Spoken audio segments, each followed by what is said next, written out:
Hello. I haven't done a video in a long time, but I figured now is the perfect time because I have big news.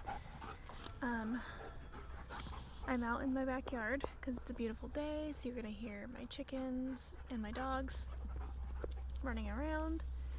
Sorry, not sorry, I love them. So yesterday was transfer day, Porter, and I kind of just wanted to come on and make a video and document like how I was feeling today, mentally and physically, because it's like all the emotions all at once. I'm scared and excited and hopeful and trying to be realistic. So I don't know if I've updated on the embryos that we had, but we had 19 eggs, down to 11 that were fertilized, down to 4 that were blastocysts that were able to be frozen.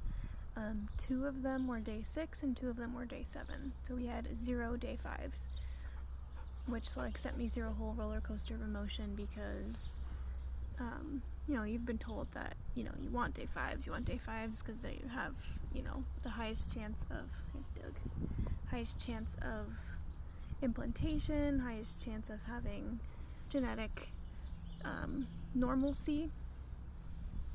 But it's okay because they were both high graded, meaning that they had the structures in them that could be turned into a fetus and a placenta. I couldn't think of that word. So yesterday we actually implanted 2 embryos. We did 1 day 6 and 1 day 7. Now we did not do pre-genetic screening or PGS because one, our doctor didn't think that I or we needed it due to our age. I'm 32, Brian's 31, and we have no history or family history of any genetic abnormalities that we know of. So we opted out of doing PGS, which would have been an additional $6,000, which we just couldn't afford. So the 4 embryos that we have were not genetically screened, but they were graded high, or grade 1 at my clinic. They grade them by number, so they were grade 1. And then, 2 of them were grade 1 and 2 of them were grade 2. So the 2 that we implanted this time, 1 was a grade 1, 1 was a grade 2, 1 was a day 6, and 1 was a day 7. Let me just be clear that we are not hoping for twins. The idea of twins actually kind of terrifies me. Just the thought of having to carry 2 babies and carry 12 pounds of fetus in the 9th month of pregnancy is kind of scary. I'm only 5'3", I weigh 125 pounds. I'm not a big person, so just the idea of that is kind of scary, but if it happens, it happens. Yesterday the embryologist came in and talked to us about what our embryos looked like after they had been defrosted or unfrozen, and then after they had assisted hatching done.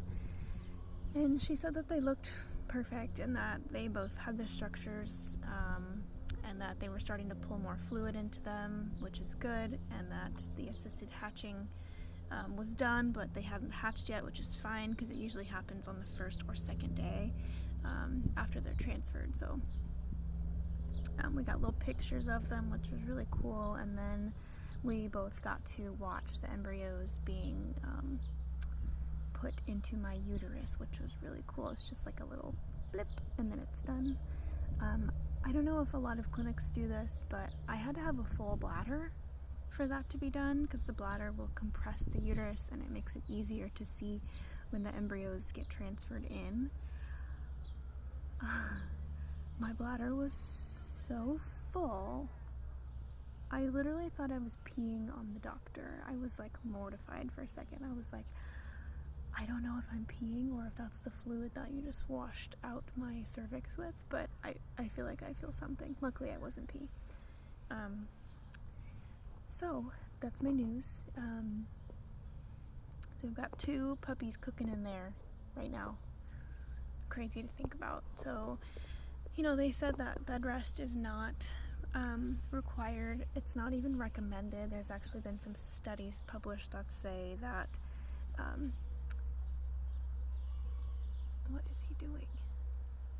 Anyway, sorry. There's been some studies published that say that bed rest actually has negative impacts, and that resuming your normal activity, nothing strenuous that would raise your heart rate or raise your body temperature, but just like your normal activity, like getting up and making meals and going to the bathroom and showering and maybe doing some light cleaning around the house, is actually showing to have better outcomes for implantation and full-term pregnancies than when women do full-on bed rest for a couple days. So I feel like I'm just trying to meet that in the middle. I was pretty much on self-prescribed bed rest all day yesterday. I got up and went to the bathroom. In the past, they would recommend that women didn't even get up. Like, they would have to use bedpans and diapers and stuff. I'm not doing that. So I got up, went to the bathroom, helped Brian make dinner, played with the dogs a little bit. I didn't do much more than that. I didn't feel like I needed to. So today I'm kind of just like hanging out in the yard with my dogs, and wrote some emails, read a book, went on Instagram, so not doing much. Mental well-being is my priority. Listening to some podcasts, doing some breathing exercises. I got really good sleep last night, which I didn't think was going to happen. I don't feel any different today. Obviously, there shouldn't be any changes. I've had no spotting. However, spotting can be normal for anybody who's had it or is scared about having it. It's normal.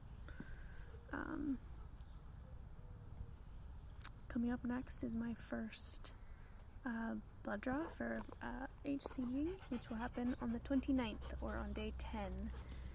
And then after that, it's going to be 3 days later on June 1st. So they're looking for a tripling of the number from the first day. So if the first day that I get my blood drawn, my HCG is 100, for example, they're going to want to see it at least 300, so it should double every single day. And they said that anything above a 6 is considered positive, but if you're that low, they're going to want to do more monitoring, so they may have me come back in for more testing if I'm that low, but hopefully I'm not. Hopefully that everything's going well, and that these little puppies are doing what they're supposed to do.